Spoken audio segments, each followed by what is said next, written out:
নমস্কার বন্ধুরা, আশা করি আপনারা সকলে ভালো আছেন। বন্ধুরা, আমরা সকলে জানি দিল্লি ভারতের রাজধানী এবং ঐতিহাসিক শহরও বটে, তাই এখানে আছে অনেক দ্রষ্টব্য স্থান। আজকের ভিডিওতে আমরা দেখাবো, আপনারা কখনো যদি দিল্লি আসেন তাহলে কোন স্থানগুলি অবশ্যই দেখবেন, যেগুলি না দেখলে দিল্লি ভ্রমণ কিন্তু অসমাপ্ত থেকে যাবে।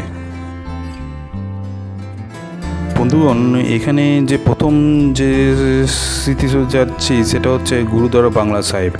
এটি কিন্তু 1783 সালে শিখ জেনারেল সর্দার ভগৎ সিং ধালওয়ার এটি পুনর্নির্মাণ করেছে। গুরুদ্বারার বর্তমানে 1947 সালে এর বেশিরভাগটাই পুনর্নির্মিত হয়েছিল।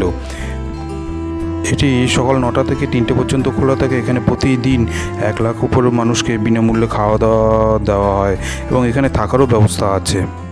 যেহেতু মহারাজা জয়সিংয়ের এটি বাংলো ছিল, তাই এটা গুরুদ্বারা বাংলা সাহেব। দর্শক বন্ধুরা, দ্বিতীয় আমাদের গন্তব্যস্থল হচ্ছে ইন্ডিয়া গেট। এটি ভারতের জাতীয় স্মৃতিসৌধ। এটি রাজধানী নতুন দিল্লি কেন্দ্রস্থলে অবস্থিত।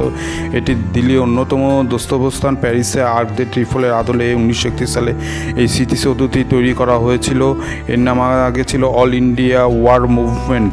প্রথম বিশ্বযুদ্ধ, তৃতীয় ইঙ্গো আফগান যুদ্ধে নিহত 90,000 ভারতীয় সেনা জওয়ানের স্মৃতি উদ্দেশ্যে এই স্মৃতিসৌধটি নির্মাণ করে। সুতরাং আপনারা যখন দিল্লি যাবেন অবশ্যই এটি দেখবেন। বন্ধুরা, আমাদের পরবর্তী দ্রষ্টব্যস্থান হলো দিল্লির রাজঘাট। রাজঘাট হলো ভারতে দিল্লিতে অবস্থিত একটি স্মৃতিসৌধ কমপ্লেক্স। স্মৃতিসৌধটি মহাত্মা গান্ধীকে উৎসর্গ করা হয় 31শে জানুয়ারি 1948 সালে। তার দাহস্থান চিহ্নিত করা একটি কালো মর্মর মঞ্চ নির্মাণ করা এবং এখানে চিরন্তন এক শিখা আছে। দিল্লির চক্রপথ তথা দপ্তরিকভাবে পরিচিত মহাত্মা গান্ধীর স্মরণ। যেহেতু গান্ধীজি ছিল আমাদের জাতির পিতা, সেই দিক দিয়ে কিন্তু প্রত্যেকটা ভারতীয়র কাছে এই স্থানটি কিন্তু অতি পবিত্র স্থান। দেশ বিদেশ থেকে সারা বছর প্রচুর দর্শনার্থী, বড় বড় রাষ্ট্রনেতারা এখানে আসে এই সুতরাং আপনারা যখনই দিল্লি যাবেন তখন অবশ্যই এই স্থানটি আপনাদের দর্শনের তালিকায় রাখবেন। নিউ দিল্লি কালীবাড়ি হচ্ছে দিল্লিতে বাঙালিদের একটা প্রধান সংস্কৃত কেন্দ্র। 1930 সালে গোড়ার দিকে দিল্লিতে বাঙালিরা একটি ছোট কালী মন্দির পরিকল্পনা করে। এর পেছনে কিন্তু সিআর দাস এবং নেতাজির অবদান অনস্বীকার্য এবং সুভাষচন্দ্র বসুকে সভাপতি করে মন্দির কমিটি গঠন করা হয়। সুতরাং দিল্লি গেলে অবশ্যই একবার আপনি এই কালী মন্দিরটি দেখবেন, কারণ এটি কলকাতার কালীঘাটের আদলে তৈরি করা হয়েছে।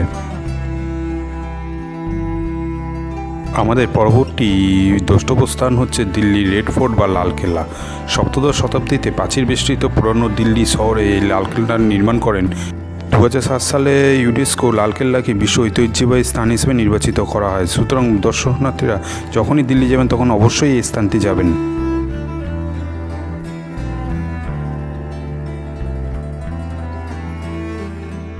পরবর্তী স্থানটি হলো দিল্লির লোটাস টেম্পল। এটা খুবই বিখ্যাত একটি টেম্পল। লোটাস টেম্পল বাংলা যাকে বলে কমল মন্দির। এটি 1986 সালে এটি নির্মাণ কাজ সমাপ্তি হয়। এই মন্দিরের কারুকার্য পদ্ম ফুলের ন্যায় হওয়ায় ভারতের উপমহাদেশে কেন্দ্রীয় মন্দির হিসাবে একে বিবেচনা করা হয়। অসংখ্য পুরস্কার অর্জন করেছে এই মন্দিরটি। এই মন্দিরে 2500 মানুষের সংকলনের ব্যবস্থা আছে। সুতরাং আপনারা যখনই দিল্লিতে যাবেন অবশ্যই এই স্থানটি দর্শন করবেন।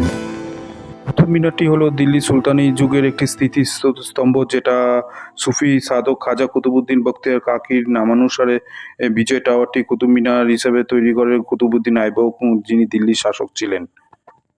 বন্ধুরা, ভিডিওটি ভালো লাগলে একটা অন্তত লাইক দেবেন, যাতে আমাকে উৎসাহিত করে পাই আরও নতুন। বন্ধুগণ, দিল্লিতে আরেকটি গুরুত্বপূর্ণ জায়গা যেখানে 70% পর্যটক এখানে যায়। বন্ধুগণ, ভিডিওটি যেটি দেখছেন এটি হচ্ছে দিল্লি অক্ষরধাম মন্দির বা স্বামীনারায়ণ মন্দির। এটি হচ্ছে বিশ্বের বড় হিন্দু স্থাপত্য মন্দির।